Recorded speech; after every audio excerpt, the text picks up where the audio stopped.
Dear students, आज के इस वीडियो में हमें 7वां पाठ समझेंगे और 7वें पाठ में जो पहला टॉपिक है डाल्टन का परमाणु सिद्धांत, इसके बारे में जानकारी प्राप्त करेंगे। पाठ शुरू करने से पहले हम थोड़ा इस पाठ के बारे में देखेंगे कि इस पाठ में कौन कौन से टॉपिक हमें पढ़ने हैं और बोर्ड परीक्षा में ये पाठ कितने नंबर का है। तो चलिए अपन शुरुआत करते हैं। अपनी जो अंक भार वाली जो टेबल है आपकी पाठ्य पुस्तक में दी गई है, उसमें देखिएगा यहाँ ये जो पाठों के नाम है, ये रहा 7 का पाठ। 7 का पाठ है परमाणु सिद्धांत एवं तत्वों का आवर्ती वर्गीकरण व गुणधर्म। ये 5 अंक का पाठ है और इसमें 3+2 यानी कि एक क्वेश्चन जो पूछा जाएगा वो 3 नंबर और 2 नंबर 2 भागों में बटा हुआ है। ठीक है, इसमें एक क्वेश्चन अपने से पूछा जाना है। इसका मतलब यहाँ पर ये जो क्वेश्चन है ये बड़ा क्वेश्चन होगा, तो इस पार्ट को हमें उसी के अकॉर्डिंग तैयार करना है। तो चलिए अपने ये देखेंगे कि इस पार्ट में टॉपिक कौन कौन से हैं। तो ये हमारा जो सिलेबस है, सिलेबस में हमारा जो 7 का पाठ है ये भी आपकी पाठ्य पुस्तक में दिया गया है। अध्याय 7 में परमाणु सिद्धांत, तत्वों का आवर्ती वर्गीकरण व गुणधर्म। तो इस पाठ में कुल 12 टॉपिक है, यानी कि 12 टॉपिक को हमें समझना है। आज हम बात करेंगे परमाणु के डाल्टन सिद्धांत की।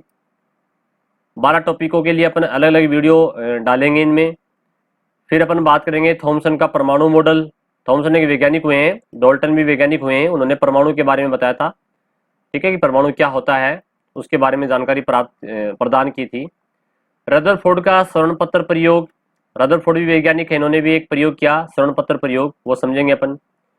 नील्स बोहर वैज्ञानिक है की परिकल्पना, इसके बारे में जानकारी प्राप्त करेंगे। तो परमाणु को समझाने के लिए जो 4 वैज्ञानिक हैं, डाल्टन, थॉमसन, रदरफोर्ड और नील्स बोर। ठीक है, तो इन 4 में से एक परमाणु सिद्धांत या वैज्ञानिक की जो प्रयोग या परिकल्पना है उसका एक क्वेश्चन अपने आता है। जैसे अपन ने बताया कि इस पाठ में 3+2 5 नंबर का क्वेश्चन आना है। तो इसमें 3 नंबर का परमाणु सिद्धांत कोई भी एक हो सकता है या 2 नंबर का भी हो सकता है। फिर इस पाठ में दूसरा जो पॉइंट है वो है तत्वों का आवर्ती वर्गीकरण। ठीक है, इसके बारे में देखिएगा लिखा है वर्गीकरण की आवश्यकता। देखिएगा वर्गीकरण क्या होता है, समानताओं और असमानताओं के आधार पर या समान या असमान गुण धर्मों के आधार पर अलग अलग भागों में बांटना ही वर्गीकरण कहलाता है। आपने 9th क्लास में जंतुओं का वर्गीकरण अवश्य पढ़ा था। जंतुओं का वर्गीकरण, जैसे जंतुओं के कशेरुकी जो जंतु हैं उनको 5 वर्गों में बांटा गया है, जैसे मछली वर्ग, सरीसृप वर्ग, एम्फीबियन जिन्हें उभयचर भी कहते हैं, पक्षी वर्ग, ठीक है, और स्तनधारी वर्ग। तो इस प्रकार से तत्वों का भी वर्गीकरण किया गया है। उनके वर्गीकरण की आवश्यकता अपन को क्यों पड़ी, वर्गीकरण किस प्रकार से किया गया, वर्गीकरण करने वाले जो वैज्ञानिक थे वो समय समय पर अलग अलग वैज्ञानिक हुए हैं। जैसे अपने इस वर्गीकरण वाले पॉइंट में पढ़ेंगे, सबसे पहले जो वैज्ञानिक है वो है डोबेरेनर, उसके बाद में न्यूलैंड आए, उसके बाद में मेंडलीफ आए, मेंडलीफ वैज्ञानिक का नाम है मेंडलीफ, और उसके बाद में आधुनिक आवर्त सारणी जो कि मोजले ने दी है, मोजले का वैज्ञानिक के जो नाम है वो इसे टॉपिक में मिलेगा अपन को, इनके बारे में पढ़ेंगे।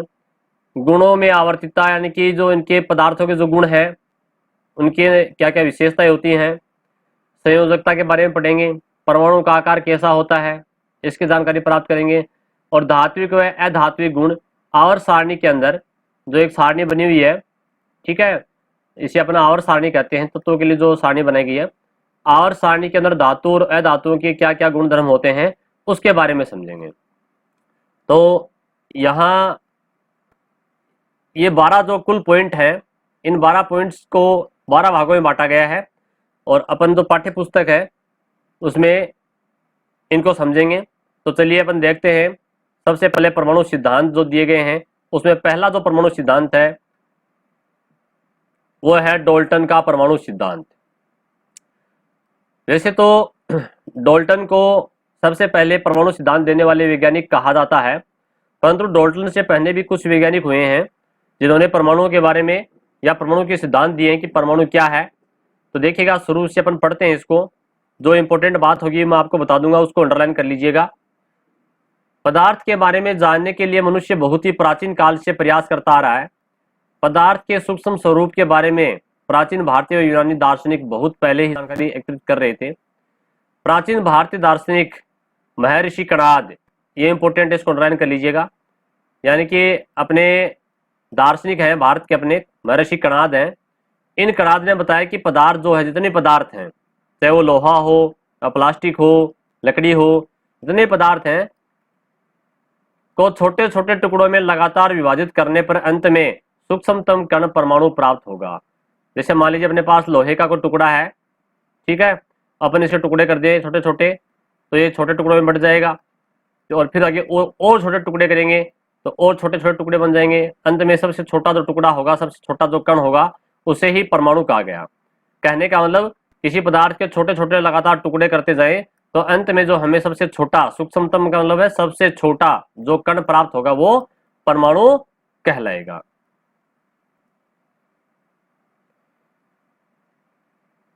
फिर अगले जो वैज्ञानिक हैं वो अपन देखेंगे, एक अन्य भारतीय वैज्ञानिक जो उनका नाम है वो दार्शनिक है पकुदा काव्यायाम ने बताया कि पदार्थों के भिन्न भिन्न रूप इन कणों के संयुक्त होने से प्राप्त होते हैं।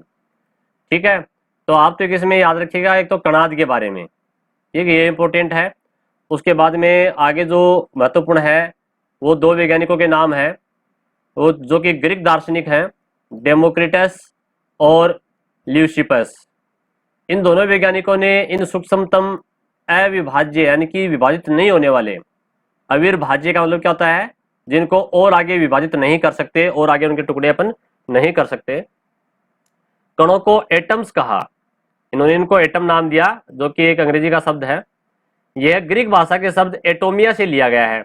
यानी कि जो एटम्स है या एटम है वो शब्द किससे लिया गया, एटोमिया से लिया गया है, जिसका अर्थ होता है न काटा जाने वाला या अविभाज्य। यानी कि पदार्थ का सबसे छोटा कण जिसको अपन और आगे नहीं काट सकते और आगे विभाजन नहीं कर सकते, उसे एटोमिया या एटम या परमाणु कहते हैं।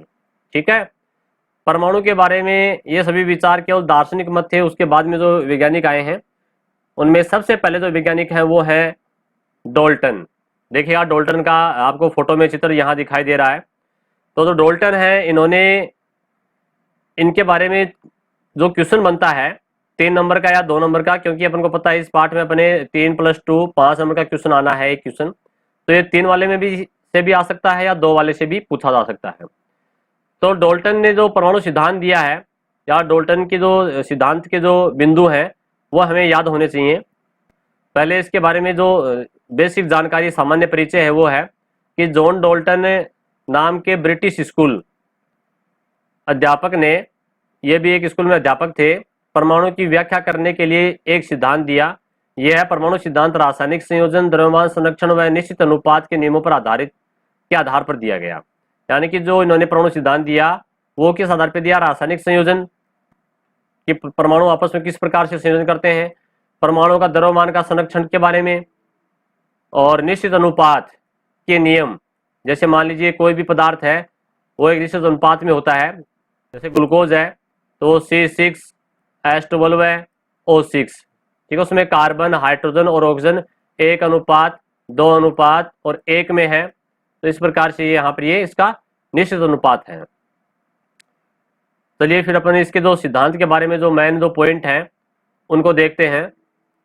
जो परमाणु सिद्धांत अगर एग्जाम में क्वेश्चन आता है तो उसके पॉइंट या बिंदु अपन को ये 6 पॉइंट यहाँ दिए गए हैं, इनके बारे में इनको तैयार करना है, इनके बारे में लिखना है। पहला है, प्रत्येक पदार्थ छोटे छोटे कणों से मिलकर बना होता है जिन्हें परमाणु कहते हैं। डॉल्टन ने बताया कि जितने पदार्थ हैं, चाहे वो लोहा है, सोना है, चांदी है, वो सारे के सारे छोटे छोटे कणों से मिलकर बने होते हैं और उन छोटे से छोटे कणों को क्या कहते हैं, एटम या परमाणु कहते हैं। दूसरा पॉइंट डॉल्टन ने बताया कि परमाणु अविभाज्य कण होते हैं, कि परमाणु को विभाजित नहीं किया जा सकता और आगे नहीं तोड़ा जा सकता। तीसरा पॉइंट डाल्टन ने बताया कि एक ही तत्व के सभी परमाणु समान भार, आकार एवं रासायनिक गुण धर्मों में समान होते हैं। देखिए इस पॉइंट को थोड़ा सा समझिएगा आप। एक ही तत्व के सभी परमाणु, अब एक ही तत्व का मतलब क्या है? जैसे मान लीजिए चांदी की कोई छड़ है अपने पास, ठीक है, चांदी धातु है, उसकी छड़ है, तो इसमें जो परमाणु है, ये बहुत सारे छोटे छोटे जो कण मैं आपको यहां बना रहा हूं, ये सारे परमाणु हैं, ठीक है। तो ये परमाणु चाहे यहां से परमाणु ले लीजिएगा, या फिर चाहे यहां से परमाणु ले लिए, यहां से परमाणु ले लीजिए, या यहां से ले लीजिए, कहीं से भी एक परमाणु आप ले लीजिएगा, इन सभी परमाणुओं के गुण धर्म एक समान होंगे, क्योंकि ये एक ही तत्व के हैं। कहने का मतलब यह है कि एक ही तत्व का मतलब यानी कि चाहे वो एक ही धातु हो या अधातु हो, ठीक है, तो उन सब के अंदर जो परमाणु है वो सारे के सारे भार में, आकार में और रासायनिक गुणधर्मों में समान होंगे। क्लियर? चौथा पॉइंट है भिन्न भिन्न तत्वों के परमाणु भार, आकार व रासायनिक गुणधर्मों में भिन्न भिन्न होते हैं। देखिए ये तीसरा पॉइंट और चौथा पॉइंट दोनों में थोड़ा अंतर है। ये तो था एक ही तत्व के, और ये है भिन्न भिन्न तत्वों के। मान लीजिए अपने पास एक छड़ जो है वो चांदी की है, उसके परमाणु है, दूसरी जो छड़ है वो तांबे की है, यानी तांबा यानी कि कॉपर की है। तो चांदी के परमाणु की आकार, आकृति, जो भार है, ठीक है, वो अलग होगा, और जो तांबा है उसका परमाणु जो है उसका आकार, आकृति, भार वगैरह अलग होंगे, भिन्न भिन्न होंगे, ठीक है। चांदी के ही जो परमाणु है वो तो एक समान होंगे, और दो अलग अलग तत्व हो गए, जैसे एक चांदी और एक कॉपर, तो उनके जो परमाणु होंगे इन दोनों में भिन्नता आएगी, आकार में, भार में, रासायनिक गुणधर्मों में अंतर मिलेगा। फिर पांचवा जो पॉइंट है वो है अलग अलग तत्वों के परमाणु सदैव छोटी छोटी पूर्ण संख्याओं के सरल अनुपात में संयोग करके यौगिक बनाते हैं। बहुत इंपॉर्टेंट बात है, यौगिक बनाते हैं। देखिए जैसे मान लीजिए अपने पास हाइड्रोजन, ठीक है, और हाइड्रोजन और ऑक्सीजन, तो ये दोनों तो हाइड्रोजन तो एक जैसे परमाणु है, परंतु यहाँ पर ऑक्सीजन अलग प्रकार का परमाणु आ गया। हाइड्रोजन और ऑक्सीजन, तो ये सब मिलकर के क्या बनाएंगे? H2O, ये यौगिक बन गया।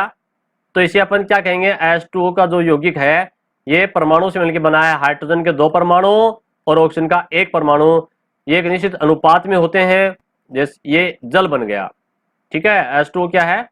जल है, तो जल एक यौगिक है। इस प्रकार से यहाँ पर एक यौगिक का निर्माण करते हैं। परमाणु जो है वो एक छोटी छोटी पूर्ण संख्याओं में सरल अनुपात होना बहुत जरूरी है। जैसे H2O में हाइड्रोजन ऑक्सीजन अनुपात 2:1 है, हाइड्रोजन के 2 परमाणु, ऑक्सीजन का 1 परमाणु। फिर अगला टॉपिक है छठा और लास्ट टॉपिक, रासायनिक अभिक्रियाओं में परमाणु केवल पुनर्व्यवस्थित होते हैं। इन्हें रासायनिक अभिक्रिया के द्वारा न तो बनाया जा सकता है और न ही नष्ट किया जा सकता है। कहने का मतलब यह है कि रासायनिक अभिक्रिया में जो परमाणु भाग लेते हैं तो वो केवल व्यवस्थित होते हैं अलग अलग। जैसे मान लीजिए कार्बन प्लस ऑक्सीजन के मिलने से कार्बन डाइऑक्साइड बनता है CO2, तो यहाँ कार्बन और ऑक्सीजन ये मिलकर के कार्बन डाइऑक्साइड बनाते हैं, तो इन दोनों के मिलने से ये एक यौगिक बन गया, ठीक है। तो यहाँ पर इस परमाणु जो है कार्बन 1 है, इधर भी कार्बन 1 ही है, और ये O2 ऑक्सीजन के 2 परमाणु है, तो यहाँ पर भी 2 परमाणु है। तो ये केवल पुनर्व्यवस्थित होते हैं, पहले यहाँ अलग अलग थे दोनों, और यहाँ उत्पाद के अंदर दोनों मिल गए, एक बन गया, ठीक है। तो क्या लिख रहा है कि रासायनिक अभिक्रिया में परमाणु केवल पुनर्व्यवस्थित होते हैं। यहाँ दोनों अलग अलग थे, पृथक पृथक थे, और संयुग्मन अभिक्रिया में दोनों पास पास आ गए, जुड़ गए, ठीक है। इन्हें न तो बनाया जा सकता है और न ही नष्ट किया जा सकता है। ऐसा नहीं होगा कि यहाँ पर अपने मर्जी से अपन यहाँ हाइड्रोजन जोड़ देंगे, अगर इधर हाइड्रोजन है तो ही इधर हाइड्रोजन लिखा जाएगा।